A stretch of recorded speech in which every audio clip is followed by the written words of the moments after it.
creative money is something that everybody can do.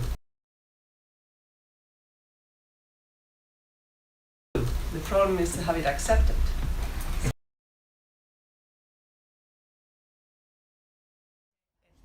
Me ollaan lähdössä tekemään jotain konkreettista.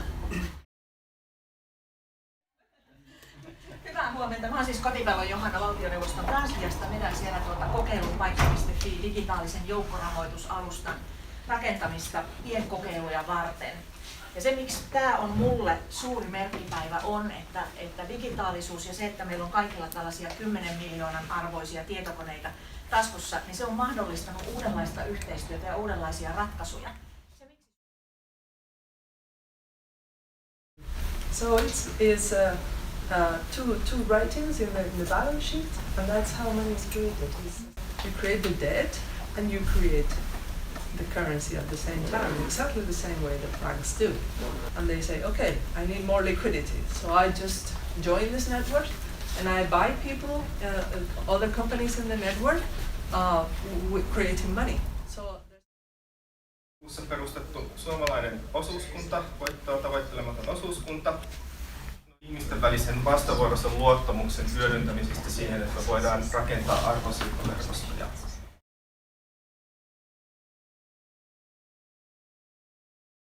Mä ymmärrän sen intressin tätä kautta, että minkä takia tämmöistä paikallista toimintaa ja vaihdantaa syntyy. Tässä on selkeä taloudellinen intressi.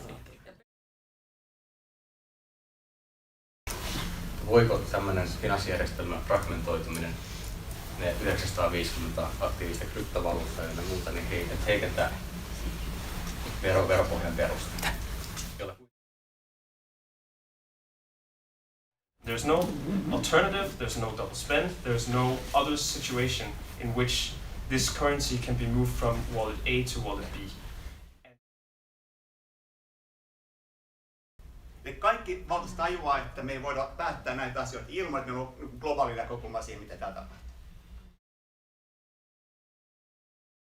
We're in a trend that is completely new, and we're seeing how this digitalization, this digital revolution, is bringing us efficient ways of production, extremely efficient ways of production that are not raising productivity. And this is very, very new. And it's not destroying possibilities or anything. It's just abundant. It's making so many things abundant that it's just destroying the root of economic value, which is scarcity. Yes. To increase productivity, you have to sell stuff. You have to increase your sales. You have to monetize. Yes. Because if we're going to pursue our citizens so we can tax them in order to produce economic growth. We're very wrong.